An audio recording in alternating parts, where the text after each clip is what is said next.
Okay. Okay, amazing. So let's get to work. Tell me if you see my screen. Hopefully it should be good. So what we're going to do in today's class is I'm going to go through the Mesilat Yesharim. I'm going to really use it as a springboard. Okay. And the goal would be to expand on Mesilat Yesharim from, kind of really make it very, very practical and how we could incorporate it into not just our daily lives, but I think everyone here that's on the call has a certain level of maturity to them and growth and experience. So I'm gonna try and go beyond just typical information that we might have. So, Mrs. Aisha, if anybody wants to follow along, if you see the screen, hopefully you do, it's Perek Hey, and it's the first section, which is expanding on Midat HaZihirut. Okay, it's expanding on Midat HaZihirut.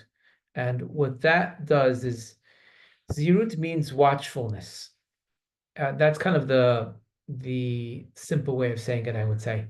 But what it means is what Mesilat Yesharim is basically saying is there are three aspects that we always go over in Mesilat Yesharim. One is the idea of identifying your goals, meaning, and we could talk about that at a different time, which is what is specifically where you're going, how to live intentionally, I like to call it, how to live with intention. And the Torah is full of that entire world.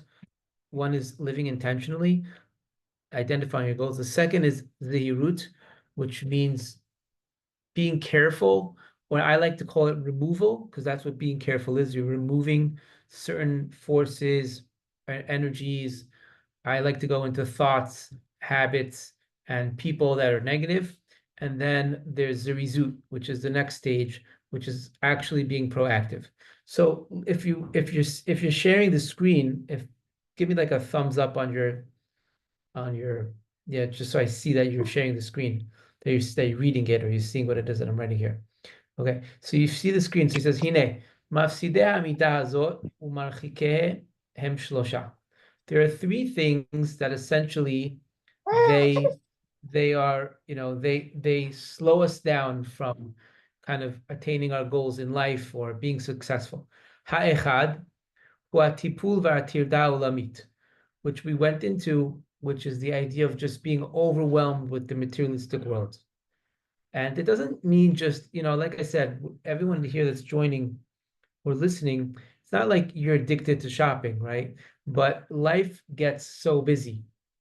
And that is what I think our generation is grappling with. That idea of just, life getting so busy and overwhelming in the respect of you just find yourself constantly putting out fires or chasing things one after the other and not having a sense of organization and structure, doing what's, the most productive for you is what we should be doing, as opposed to what's the most urgent. We find ourselves, generally speaking, being very active and doing what's the most urgent, as opposed to what's the most productive. And that's an entire world of MSBR in the journal, which we'll talk about at the end of the class. Okay, so that would be Hatirda Ulamit. The second is Aschok Ve'alatzon, which essentially will translate into not taking life seriously or not living with intention, but actually just brushing off everything and not giving the proper time to be able to marinate in our life. Kind of the YOLO atmosphere. You only live once. Whatever happens, happens. And the third thing that the Mesilat Yesharim talks about is ha-chevra hara'ah, which is loosely translated as bad friends.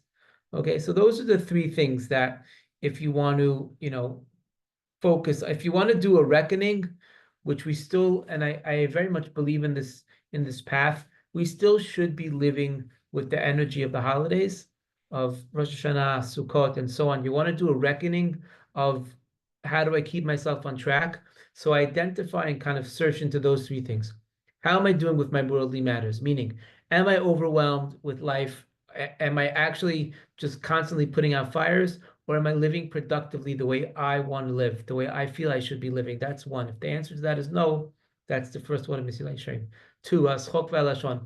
How's my outlook? right? What does that mean, taking life seriously? If you're on this call and you're listening, then obviously you're taking life seriously, you're growth oriented. But are you living with intention? Are you living the moment? Are you living with the moment? Are we really, have you really strived towards figuring out how to incorporate healthy spirituality into your life? And the third is friends, which we'll saying which is atmosphere. What's your atmosphere like? Who are you around? Who has access to you? Which we spent a lot of time, and we'll talk about that as well. Who has access to your heart? Who has access to your mind? Who has access to your time? And whether they have rightful access because you work for them, or they're just a neighbor that you have to kind of deal with in your life. What do you deal? How do you deal with that? How do you remove that person if they're not removable, right? If you live in an apartment building, you're not going to necessarily move out just because one of the neighbors is very rude and obnoxious, right? So how do you actually do that? And that's the idea of removal. So in terms of worldly matters, we'll go into Pirkei Avot.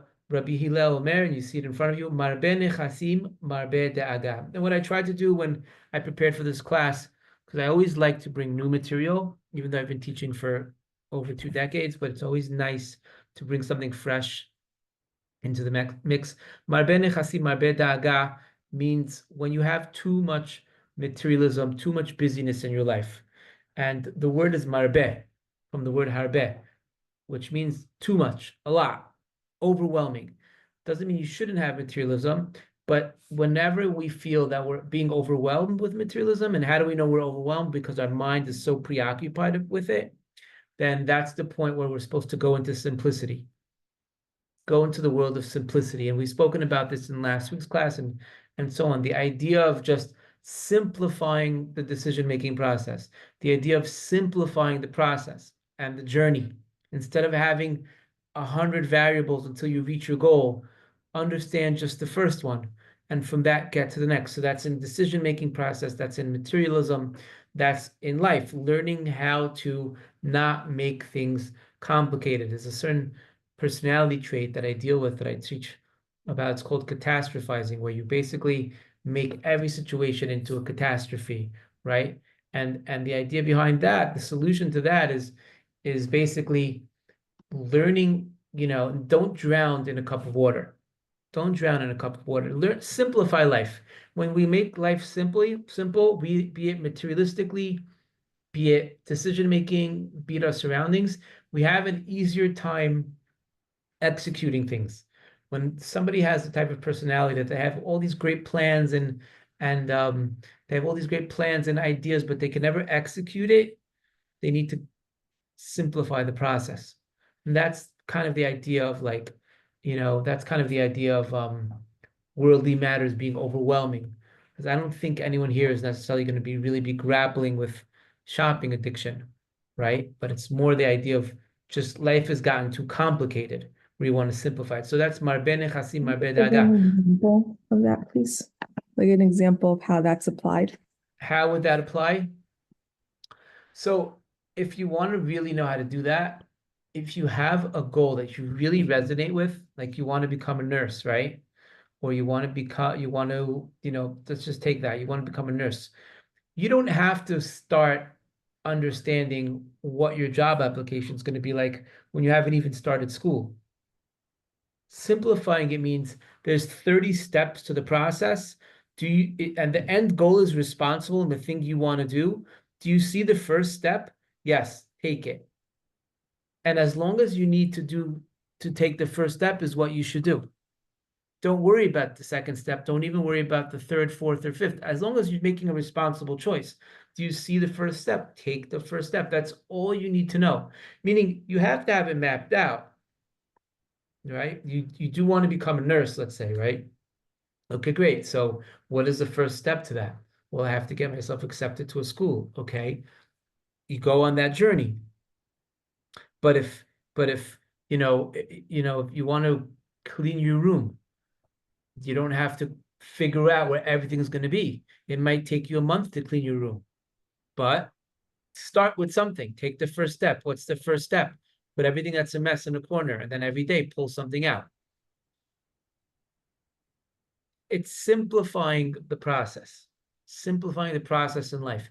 Some people need to make life a little bit more complicated, but many of us kind of get caught up in the OCD mode of learning how to just take the first step, no matter how big or how small it is, right? Rabbi, That's the value of the journal. Yes, just a quick question. Do you mean that some people like just have a tendency to overcomplicate their life? What do you mean by that? absolutely. That's exactly what I mean. That, Like it's just a natural characteristic trait? yeah, there's some people who are very smart, right?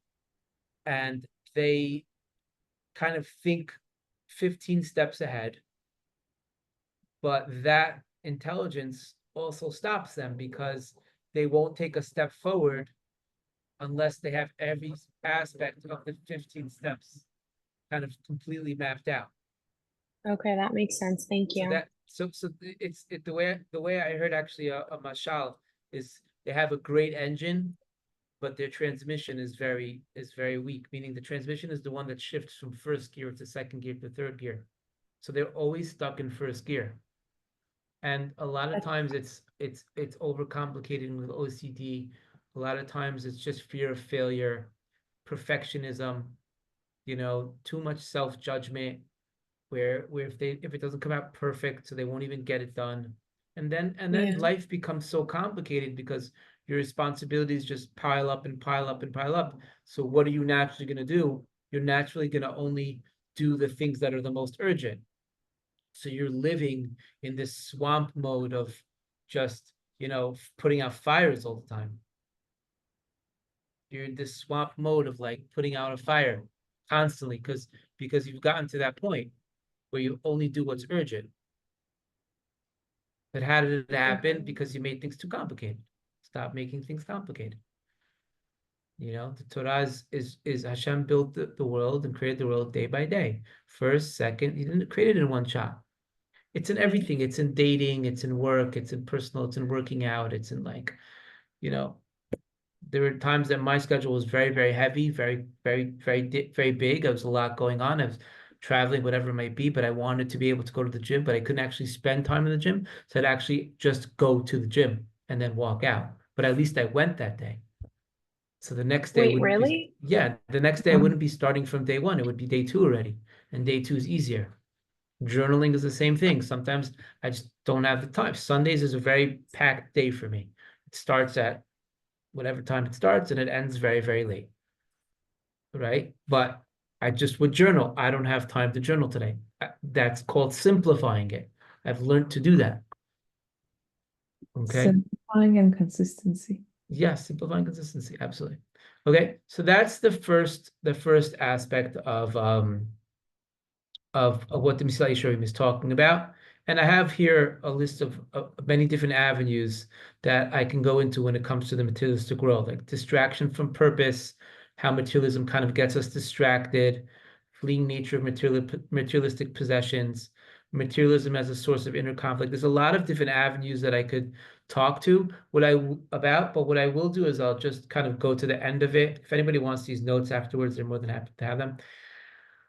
Basically, what I would suggest is after this class, if you're just coming to this class to listen, which is nice, I'm flattered by that, but I would hope that you really want to become, and this is where I'm going for everybody, for all of us, all of my students, is becoming the best, absolute best person that you could be. And that's almost definitely a great person, right? So what I would say is after this class, if you see the notes in front of you, create two lists. Provide each participant with a piece of paper and ask them to divide into two columns. One is needs, things essential for your well-being and basic functioning, and your wants, items that are not essential but are desired for comfort, status, and enjoyment. What does that mean? Have two lists on a piece of paper. One is what you need in life, and one is what you want in life. Okay, what do you need? What do you need? What do you need to have in order to be an emotionally healthy, productive person? I personally need to go out to spend time outdoors. That's my thing. I need fresh air. Okay, so where is that in my world? What do you need from the materialistic world? And what do you want? There are things you want, but you don't need them. Need if you can't live without it, you're kind of in disaster mode. Now, what's the significance of that? Because that will also give us a sense of tranquility to be able to focus on improving the things that we need as opposed to the things that we want. We should always be striving the things that we want. Hashem created a beautiful world and we should enjoy from it. But the things that we want shouldn't be stressing us out. The things that we need should. Okay? So that's the first aspect of materialism and so on. The second aspect, what Mesilat Yesharim talks about, and I'll read it in Hebrew, somebody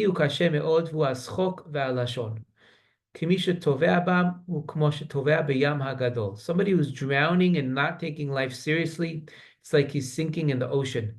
He's just drowning. Now, where does that come from? Does it mean that your life has to be constant focus mode? That's not what taking life seriously means.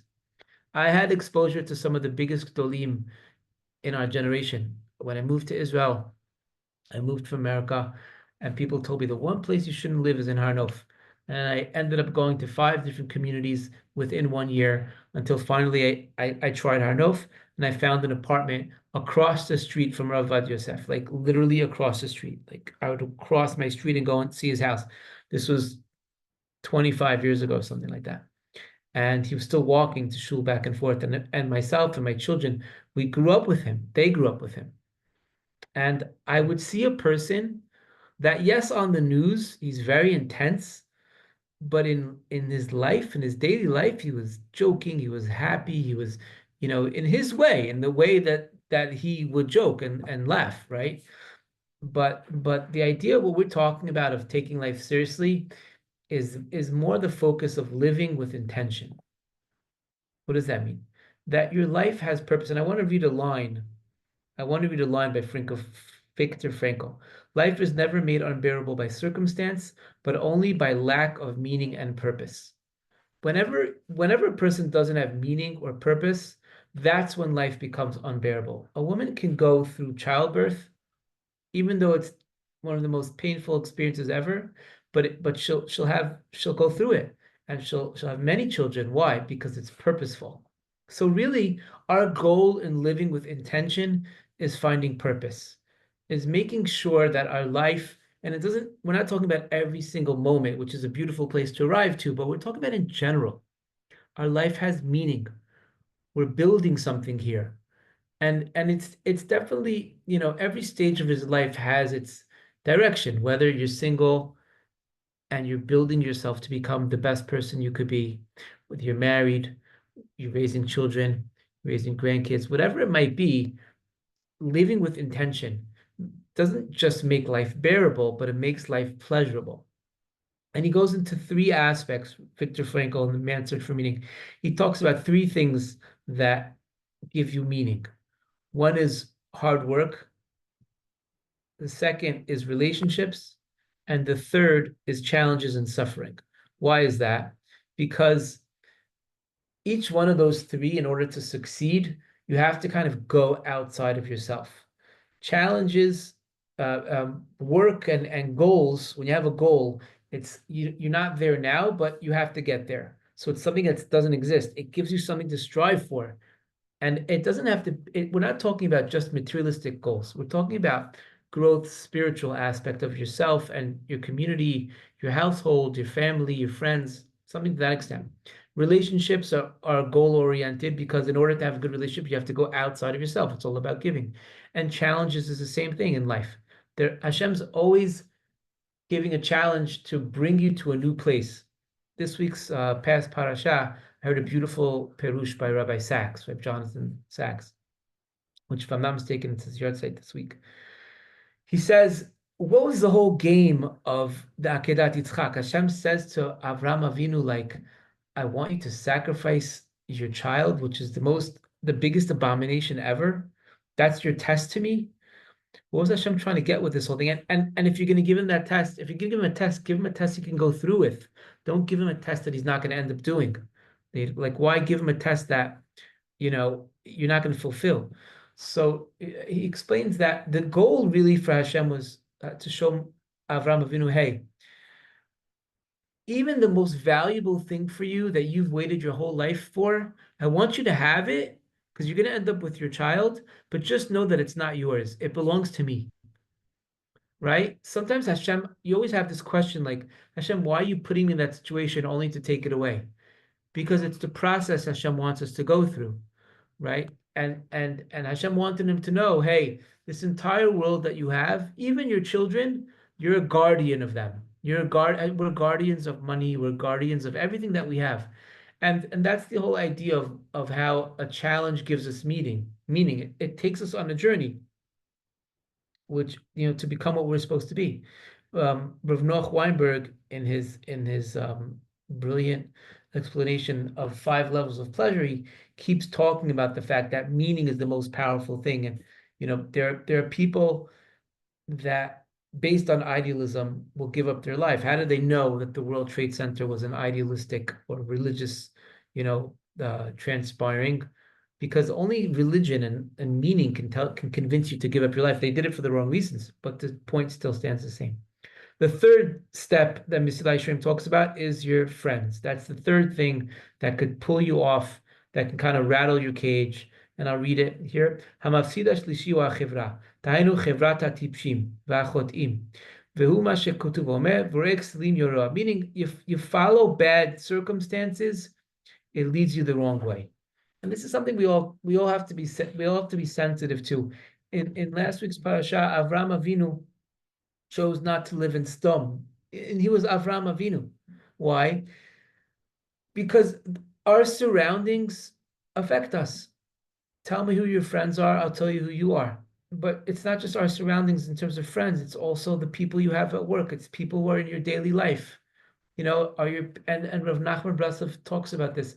Talks about the fact that a real friend is meant to be someone that's uplifting you in life. You have what to gain from them.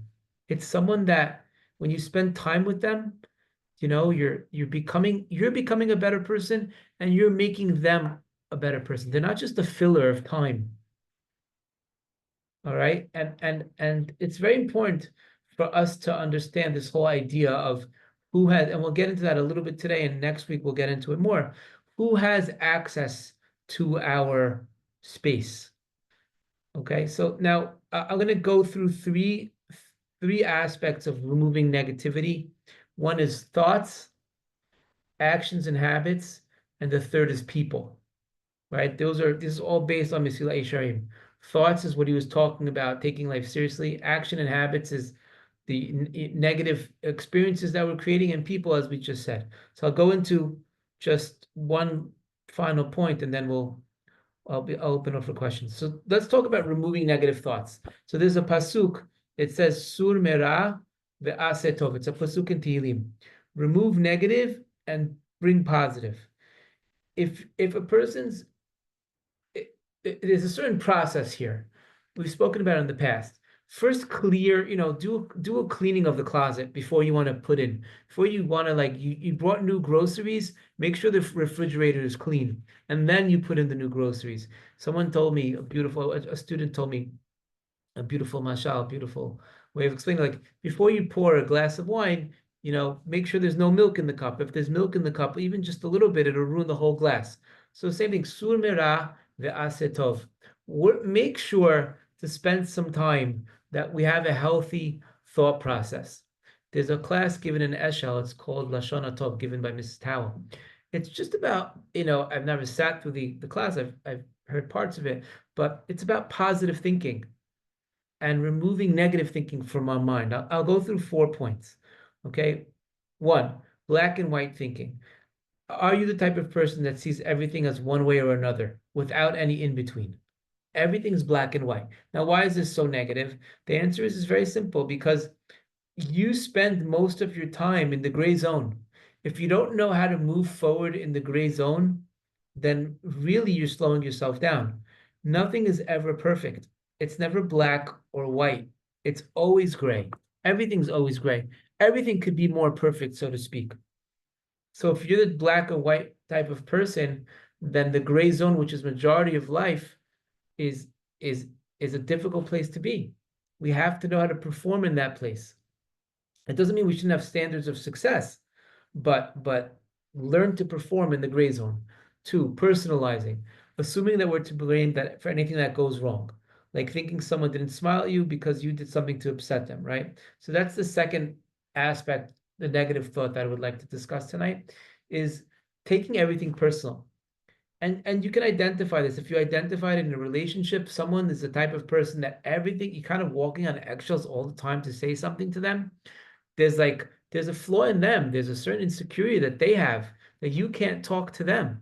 That's personalizing, making all the problems in the world your fault, and kind of living with that aspect of it. And children who go through a divorce, meaning their parents have gotten divorced, will have a tendency to personalize things. Like on some level, the child doesn't have a defense mechanism. It's their fault. Filter thinking, to choose to see one way or only the negative side of a situation, meaning you're not objective in a situation. You filter it out and then you choose the negative, the negative outcome. And students have used this as a defense mechanism, meaning I don't want to think positive because then I'll get let down. Right? There's a flaw to that way of thinking, which is then you're also not seeing the beautiful way the world. You're always expecting the negativity. You're always, but I want to be ready for it. So get ready for it by being strong, not get ready for it because you want to protect yourself and train yourself to see the world negatively, because you're also not living a beautiful life and not seeing the beautiful world that Hashem has. It's different when you're going into a situation without expectations. You're going on a trip, you booked everything, you're heading there, or you're going to a restaurant and you're going without expectations. That's different. But going with the expectation it's going to be terrible, because then you're like, well, if I think it was going to be terrible, then even if it's decent, it'll be good. No, then you're just not living a beautiful life. We're talking about with that expectation. That's different. The last one is catastrophizing. Right? And that's assuming the worst possible outcome. Filter thinking and catastrophizing are a little similar. Filter thinking is really when you filter out everything, you don't take it as it is. And catastrophizing is just like making everything the worst that it could possibly be, drama people. Now I'll end off with this statement that I've brought down from Rav Nachman Breslov many, many times. And if you kind of zoned out, I want you to zone into this one statement, which is Rav Nachman Breslov says, there's no sin to be depressed, but depression brings you to every sin in the world. Again, there's no sin to be depressed, but depression brings you to every sin in the world. There's no sin that doesn't say thou shalt not be depressed. But the way that the Yetzer Hara gets you is by making you depressed, by bringing you into a negative place, because then he doesn't have to worry about anything else. These negative thoughts that we're talking about, sur merah, ve'aseh tov, which we'll get into down the road. But removing negativity, the first place you want to work is removing negativity from your mind, making sure your mind is resilient. And you all know this, and I'm preaching about it again and again, but the MSBR journal is definitely built for that. Identifying one of the 4 tenets is mind, where we strengthen our mind. And on that point, and I'll pause the recording here. So the question was asked, can it be possibly have a little bit of it? Yes, you could. I don't expect someone to be, just one way. They could have the little bit of each, right? And if you do notice it, if you do notice yourself, if something kind of gave a little bite, a little twist in your heart, then that one is the one to start with. But eventually you want to get out of all these things. Like, you do not want to be thinking black and white, because life's not like that. Hashem didn't create that type of world. You don't want to be taking everything personally. You don't want to filter out and just think the negative, and you don't want to be dramatic. In any relationship, nobody wants a dramatic friend. Nobody wants a dramatic wife or husband, and even a dramatic kid. The first thing you say to the kid is, stop being so dramatic, right? It's kind of put it into perspective, and we don't want that relationship with Hashem. So definitely it could be a little bit of all of them.